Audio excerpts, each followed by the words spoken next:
CBSE class 10th का ये standard का पेपर है सेट 1 का। इसको हम सॉल्व करेंगे। पहला क्वेश्चन जो इसमें दे रहा है, पूछ रहा है एचसीएफ ऑफ 960 एंड 432। इसका एचसीएफ निकालना है। तो एचसीएफ निकालने के लिए हम लॉन्ग डिवीजन मेथड का यूज कर सकते हैं और फैक्टर करके भी कर सकते हैं, पर लॉन्ग डिवीजन से थोड़ा जल्दी हो जाएगा। तो इसमें 432 का भाग देंगे 960 में, ये आपको 2 बार जाएगा 864, 36 बचेगा। 36 का भाग 432 में देंगे तो आपका ये एक बार जाएगा। यहाँ 36 आया, यहाँ पे 7 2 आया, 12 बार में ये कर रहा है। इसका मतलब 36 इसका एचसीएफ होगा। ऑप्शन नंबर डी आएगा। इसको आप फैक्टर मेथड से भी कर सकते हैं कि 960 के फैक्टर बना लिया है ना, फिर अपन ने देख लिया कि दोनों में 960 और 432 के फैक्टर में क्या क्या कॉमन आ रहा है, वैसे करके भी आप कर सकते हैं, पर थोड़ा लंबा जाएगा। इसलिए लॉन्ग डिवीजन से आप फटाफट इसका आंसर फाइंड आउट कर सकते हैं। सेकंड क्वेश्चन है, अगले क्वेश्चन ने पूछा है कि नेचुरल नंबर 2 इज प्राइम है कि कंपोजिट है। तो पहले समझते हैं कि प्राइम क्या होता है। प्राइम नंबर वो नंबर होते हैं जो या तो खुद से डिवाइड हो या तो एक से हो। खुद से हो, सेल्फ से हो, या एक से हो। तो संख्या 2 है तो वो एक से तो डिवाइड हो रही है और खुद से 2 से डिवाइड हो रही है, इनके अलावा किसी अन्य से डिवाइड नहीं हो रही है। तो संख्या 2 हमारी क्या है, प्राइम नंबर है। ठीक है। जैसे 4 है, 4 एक से डिवाइड तो हो रहा है, 2 से डिवाइड हो रहा है और 4 से भी हो रहा है ना, खुद से हो रहा है और एक से हो रहा है, उसके अलावा भी अन्य संख्या से डिवाइड हो रहा है, तो ये नॉन प्राइम होगी, ये प्राइम नहीं है। ठीक है। और कंपोजिट नंबर क्या होता है, कंपोजिट नंबर वो होता है जिसके मोर देन 2 फैक्टर हो। ठीक है, 2 से ज्यादा फैक्टर हो। अब संख्या 2 देखिए, इसके फैक्टर ये तो 1 होगा, इसका फैक्टर या 2 होगा, है ना। मोर देन 2 तो है नहीं, 2 ही है ना, तो इसका मतलब ये कंपोजिट नंबर नहीं है, केवल प्राइम है। तो इसका आंसर आएगा पार्ट ए, प्राइम नंबर। ठीक है। जैसे ये संख्या 4 है, तो 4 1 से डिवाइड हो सकता है, 2 से हो सकता है, 4 से हो सकता है, तो मोर देन 2 नंबर से डिवाइड हो सकता है। ठीक है, तो ये 4 हमारा कंपोजिट नंबर होगा। पार्ट नंबर, ऐसे क्वेश्चन नंबर 3 देखते हैं।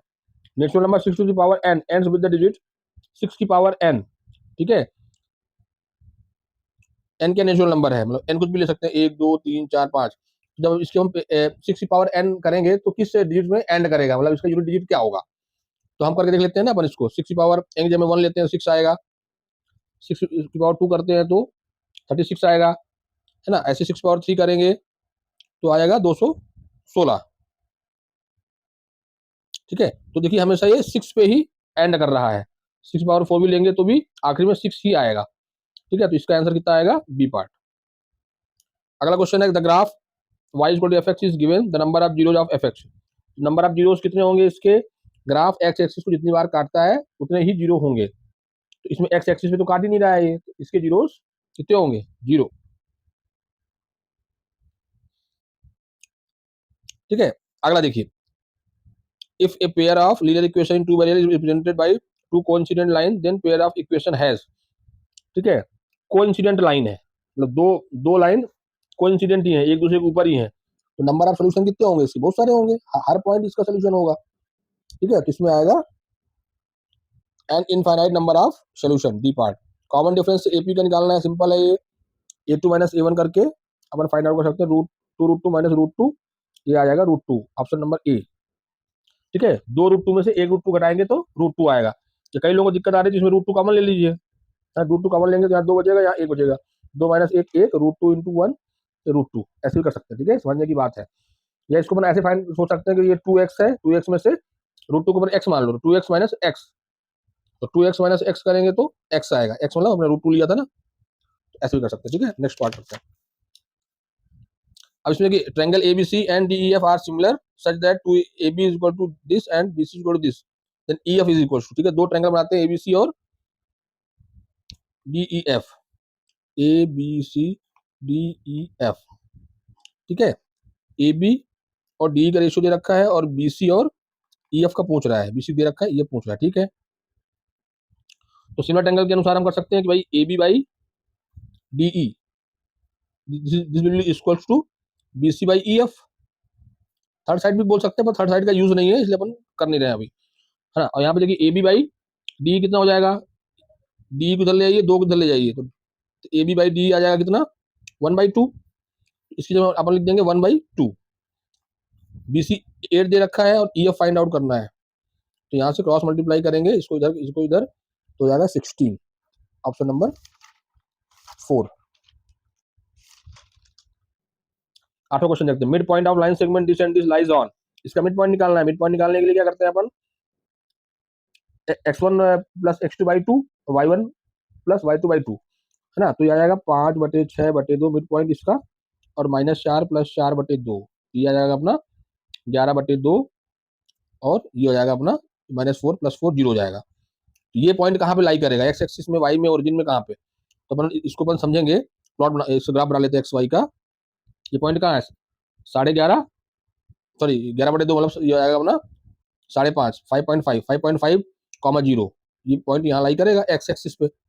वाई कोऑर्डिनेट 0 है, तो एक्स एक्सिस पे ही वाई कोऑर्डिनेट हमारा 0 होता है, ठीक है। तो हमारा आएगा ऑन एक्स एक्सिस 8A। अगला पार्ट क्या है, साइन थीटा दिया हुआ है, कॉस थीटा पूछ रहा है। सबसे सिंपल क्वेश्चन है ना। इसको ट्रायंगल बना सकते हैं। साइन थीटा दे रखा है परपेंडिकुलर अपॉन हाइपोटेन्यूज, ठीक है। पाइथागोरस लगाइए, तो यहाँ से इसकी वैल्यू फाइंड आउट हो जाएगी। तीसरे ट्रायंगल, तीसरी साइड की कितनी आएगी, b² माइनस a² इसका अंडर रूट, ठीक है। ये थर्ड आ जाएगी। तो कॉस थीटा क्या होता है, perpendicular upon base upon hypotenuse. तो बेस कितना है हमारा, थीटा दी एंगल ये है, तो बेस ये है, under root b² minus a² upon hypotenuse कितना b। तो ऑप्शन नंबर सी, 9 का सी करेक्ट है, ठीक है। अब अपन फार्मूला से भी कर सकते हैं, sine square theta plus cos square theta बराबर 1। हमें कॉस फाइंड आउट करना है, ठीक है। साइन थीटा दे रखा है a/b का square plus cos square theta plus बराबर 1। यहाँ से कॉस स्क्वायर थीटा आ जाएगा 1 माइनस a² b², ठीक है। तो यहाँ से कॉस थीटा कितना आएगा, under root 1 minus a² upon b²। तो यहाँ से देखेंगे b² एलसीएम लेके b² माइनस a², यहाँ पे अंडर रूट लगा रहेगा, और यहाँ पे b² में रूट हो जाएगा तो b बचेगा, ठीक है। तो ऐसे भी फाइंड आउट कर सकते हैं अपन कॉस थीटा। मेथड 1 है ये, और ये मेथड 2 है फॉर्मूला से, ठीक है। इसमें देखिए प्लस माइनस होगा, प्लस माइनस वाला साइन, क्योंकि थीटा जब 0 से 90 बीच में होता है, तो उसकी वैल्यू साइन और कॉस की वैल्यू पॉजिटिव ही रहती है ना, इसलिए पॉजिटिव में ही लेना है अपने को, ठीक है। तो यहाँ पर ऑप्शन में भी देखिए नेगेटिव नहीं दे रखा है, कहीं भी पॉजिटिव दे रखा है, पर ये लगाएंगे ऑप्शन, ठीक है। अगला क्वेश्चन देखिए, कॉस ए 1/2 है, साइन स्क्वायर ए प्लस 2 कॉस स्क्वायर ए की वैल्यू पूछ रहा है, ठीक है। देखिए यहाँ पर दे रखा है कॉस ए बराबर 1/2, ठीक है। तो कॉस की किस वैल्यू, किस एंगल की वैल्यू 1/2 होती है,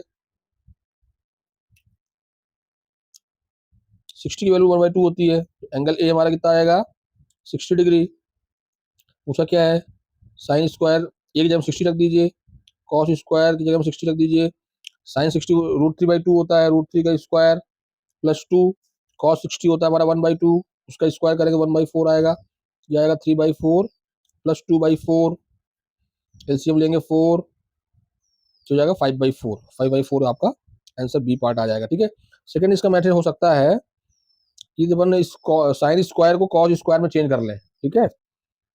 जैसे कि साइन स्क्वायर ए प्लस 2 कॉस स्क्वायर ए है ना, ये फाइंड आउट करना है। तो sine square theta plus cos square theta बराबर 1 होता है, तो साइन स्क्वायर कॉस उधर ले जाएंगे तो 1 माइनस कॉस स्क्वायर ए हो जाएगा, ये हो जाएगा कॉस स्क्वायर 2 कॉस स्क्वायर ए। तो 1 माइनस कॉस स्क्वायर ए प्लस 2 कॉस स्क्वायर ए, तो यहाँ से अपना 1 कॉस स्क्वायर ए बच जाएगा, कॉस स्क्वायर ए, है ना। कॉस ए की वैल्यू दे रखा है 1/2, है ना। तो यहाँ से सॉल्व करेंगे तो ये हो जाएगा 1/4, एलसीएम लेके 5/4। तो मेथड 2 है।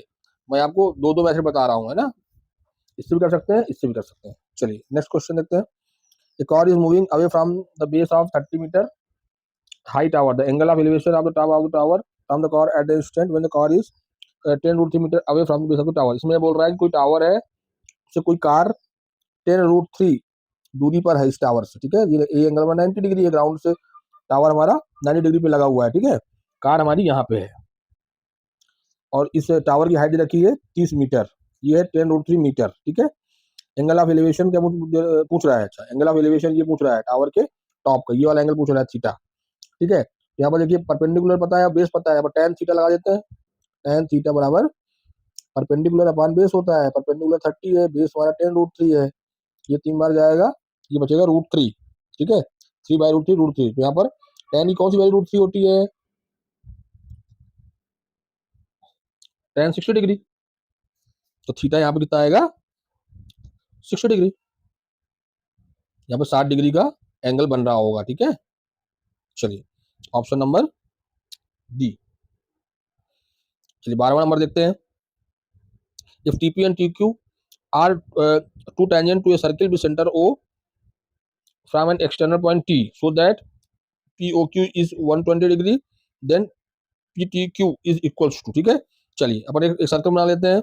यहाँ से कोई पॉइंट है, एक्सटर्नल पॉइंट टी, इसको टेंजेंट ऐसे डाला गया है, ठीक है। TP और TQ हमारी टेंजेंट है, ठीक है। और ये हमारा सेंटर है, तो इसको मिला लेते हैं पहले। तो ये हमारा एंगल 90 डिग्री का होगा, क्योंकि रेडियस टेंजेंट पर 90 डिग्री का एंगल बना, तो पता है, थ्योरम है ये, ठीक है। अब इसमें क्या एंगल दे रखा है?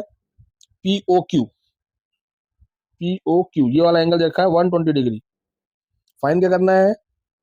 PTQ ये वाला एंगल फाइंड आउट करना है, ठीक है। तो ये 90 है, ये 90 है, ये 120 है, ये कितना होगा भाई? ये हमारा एक क्वाड्रिलेटरल है, क्वाड्रिलेटरल का एंगल का सम 360 डिग्री होता है, ठीक है। तो ये होगा 90 प्लस ये वाला 90 प्लस 120 और प्लस ये एंगल टी, ये मिला के 360 आएगा। एंगल टी यहाँ से आ जाएगा 360 माइनस 180, और ये हो जाएगा आपका 120, 300 डिग्री, मतलब ये आ जाएगा 60 डिग्री। एंगल टी आएगा 60 degree. Option number A correct, ठीक है। ऐसे सिंपल है। 13वां देखिए। In figure PA is tangent from an external point P to a circle with centre O if POB ये 125 डिग्री है, तो APO ये वाला एंगल पूछा है, ठीक है। देखिए ये यहाँ पर टेंजेंट है, तो ये 90 डिग्री होगा। तो ये तो सिंपल है ना यार, ये हमारी स्ट्रेट लाइन है, स्ट्रेट लाइन है ना। तो ये दोनों कोणों का योग, एंगल का योग 180 डिग्री होगा ना। ये 125 डिग्री ये है, तो ये 180 माइनस 125 कर दीजिए, ये आपका आ जाएगा कितना? 5, और ये आ जाएगा 7, 55, 55 डिग्री आएगा ये वाला। अच्छा ये आ गया आपका 55 डिग्री जो वाला एंगल। अपने को ये वाला एंगल पूछा है, APO, ये फाइंड आउट करना है, ठीक है। ये 55 डिग्री है, ये 90 डिग्री है, ये ट्रायंगल बन रहा है, तो 180 तीनों कोणों का योग 180 डिग्री होगा, तो 180 माइनस 90 माइनस 55, ये आप सॉल्व करेंगे तो ये आपका आंसर आएगा इसमें 35 डिग्री, ठीक है। तो ये हमारा 35 डिग्री, ऑप्शन नंबर डी। इसमें ये वाला एंगल फाइंड आउट करना है, ठीक है। चलिए अब ये क्वेश्चन में length of the arc of sector of circle with radius 21 and central angle 60 degree, ठीक है। लेंथ ऑफ आर्क निकालना है सर्कल का, रेडियस दे रखा है 21 सेंटीमीटर, सेंट्रल एंगल दे रखा है 60 डिग्री, ये 60 डिग्री है। अपने को लेंथ ऑफ आर्क मतलब ये वाला लेंथ फाइंड आउट करना है, सिंपल है। तो टोटल सर्कल जब 360 का होता है, तो उस समय जो इसका पेरीमीटर होता है कितना होता है? 360 डिग्री पे पेरीमीटर कितना होता है? 2πr। तो 1 डिग्री पे कितना आएगा? 1 डिग्री पे आएगा 2πr/360। तो 60 डिग्री पे कितना आएगा? ये आएगा πr/3, πr/3। अच्छा तो यहाँ पर आर दे रखा है 21, तो यहाँ पर 21 रख दीजिए, 7 बार जाएगा 7 पाई,